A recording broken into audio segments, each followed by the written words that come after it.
황동인의 시선집중 3부를 시작하겠습니다. 이 식중독은 흔히 무더운 여름철에 가장 많이 발생하는 질병으로 알려져 있는데요.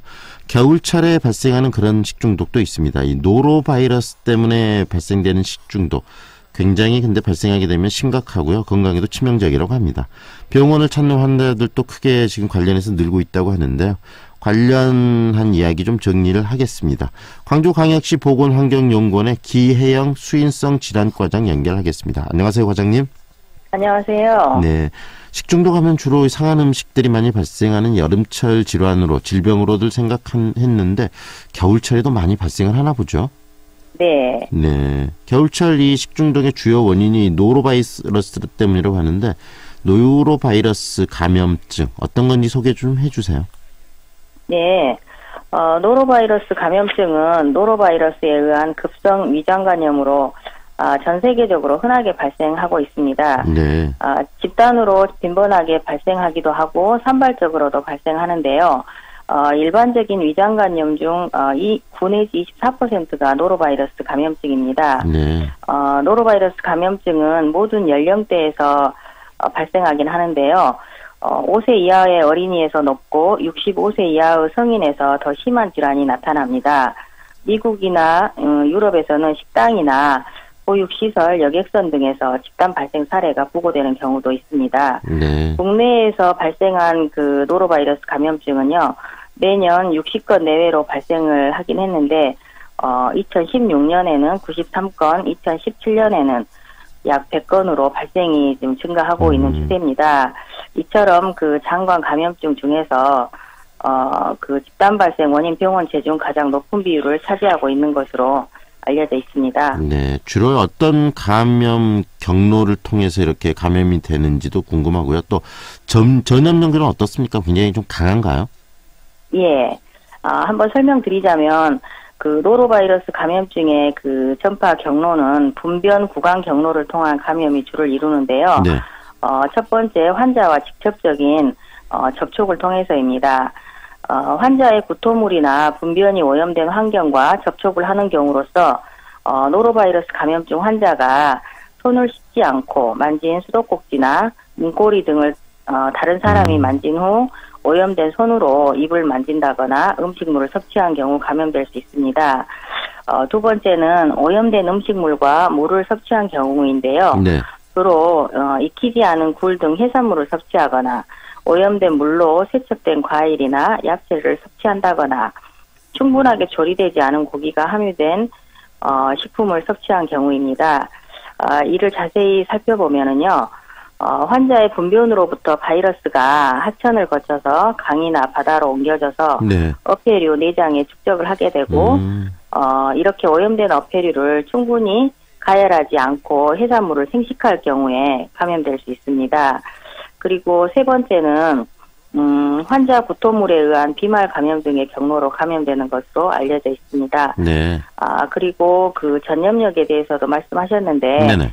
노로바이러스 전염력은 영하 20도에서도 수년간 생존을 하고 10개의 적은 수로도 감염을 유발할 수 있기 때문에 네. 학교 등의 집단 생활을 하는 곳이나 대형 음식점에서 식사 후 대규모 환자 발생이 흔하게 생길 수도 있습니다. 네, 결국은 이 겨울철에도 발생을 하고 또 유행할 수 있다는 이야기 아니겠습니까? 네네. 네. 네. 이 노로바이러스에 감염될 경우 어떤 증상이 나타나는 겁니까? 증상은요. 네. 노로바이러스에 감염이 되면 1 내지 2일의 잠복기를 거친 뒤에 오심, 구토, 설사를 동반한 급성 위장감염을 일으킵니다. 네.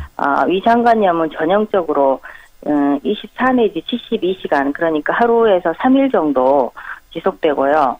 탈수 증상이 주 합병증입니다. 일반적인 경우에는 치료를 하지 않아도 증상이 발생한 지 한 1 내지 3일 후 호전되기는 하지만 65세 이상 고령자나 네네. 5세 미만 어린이, 면역 저하자 등의 고위험군에서는 4 내지 6일간 증상이 유지되는 경우도 있고요. 네. 심각한 탈수 증상이 생길 수도 있습니다. 대개 그 바이러스 수치를 보면 증상이 발생한 후 2 내지 5일 후에 가장 높게 나타나고요. 네. 증상이 없어져도 2 내지 4주간 바이러스가 대변에서 검출될 수 있습니다. 따라서 이제 이 기간에도 주의를 해야 되겠죠. 네. 그리고 광주 지역이 설사 환자 가검을 조사 결과에서 또 최근에 지금 노로바이러스 감염증이 높게 나타나고 있다고 해서 지금 저희 조심을 해야 되는 상황이 지금 광주도 돼 있다는 거 아니겠습니까? 그 이야기도 좀 정리해 주시죠. 어떤 상황인가요? 예. 우리 시 보건환경연구원에서는 질병관리본부와 함께 설사질환 원인 병원체를 조사하기 위해 급성 설사질환 병원체 감시 사업을 통해서 연중 주 단위로 모니터링을 계속하고 있습니다.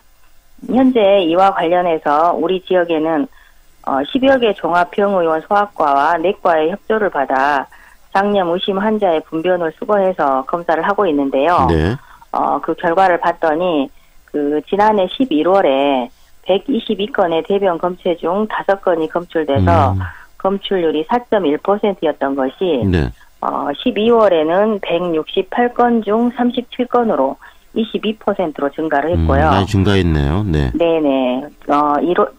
지난 1월 첫 주에는 37건 중에 8건으로 21.6%의 검출률을 보여 당분간 증가할 것으로 보입니다. 네.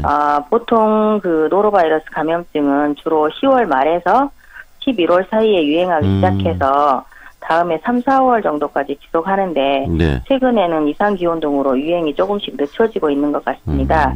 이번에는 지난해와 비교해 봤을 때 약 6주 정도가 네. 늦어졌습니다. 지금 한참 조심해야 될 때가 바로 지금이라는 말씀이신데요. 네. 예방이 가장 중요할 것 같아요. 스스로 좀 조심해야 될 것, 생활 속에서 우리들이 좀 갖춰야 될 예방 수칙이 있다면 어떤 것이 있을지 정리 좀 해주시죠. 예. 노로바이러스는 예방할 수 있는 백신도 없고요. 네. 치료제도 없기 때문에 예방을 하기 위해서는 개인 위생 관리와 철저한 음식물 관리가 최선의 방법이라고 할 수 있겠습니다. 개인 위생적인 측면에서는 첫째, 노로바이러스를 예방할 수 있는 가장 쉽고 중요한 방법이 바로 손 씻기입니다. 화장실 사용 후나 외출해서 귀가한 후 조리 전에 손 씻기를 생활화하면 됩니다. 혹시 이제 구토나 설사 등 노로바이러스 감염이 의심된다면 즉시 의료기관을 방문해서 의사의 지시를 따르시고요. 네. 노로바이러스 장염은 환자의 침이나 오염된 손을 통해서도 감염될 수 있기 때문에 네. 추후 감염을 예방할 수 있도록 화장실 이제 변기, 문 손잡이 등은 가정용 염소 소독제를 사용해서 소독하는 것이 좋습니다. 그리고 두 번째는 겨울 제철 음식인 굴과 같은 수산물은 되도록 익혀 먹고요. 지하수는 반드시 끓여 마시기를 권합니다. 네네. 조리 음식은 중심 온도 85도씨에서 1분 이상 익히고 채소, 과일은 깨끗한 물로 세척한 후 섭취를 하시면 되겠고요. 그리고 집단 급식소나 음식점 등의 조리실 위생 측면에서도 주의할 사항이 조금 있는데요. 네. 즉 구토 등 설사 등의 증상이 있는 사람은 식품 조리 참여를 즉시 중단을 하시고 네. 증상이 회복된 후 최소 일주일 이상 조리에 참여하지 말아야 합니다. 네. 그리고 조리 기구는 열탕 또는 염소 소독으로 철저하게 네. 세척을 하거나 소독을 해야 하고요. 조리대와 개수대는 중성세제나 200배 희석한 염소 소독제로 소독해서 사용하면 될 것 같습니다. 결국은 청결이 굉장히 중요한 부분이라는 말씀이시네요. 네네. 생활 속에서 자기 습관을 통해서 이 노로바이러스에 의한 감염을 좀 예방할 필요가 있어 보입니다. 시간 관계상 오늘은 여기까지 듣겠습니다. 고맙습니다. 예, 감사합니다. 지금까지 광주광역시 보건환경연구원의 기혜영 수인성 질환과장과 함께했습니다.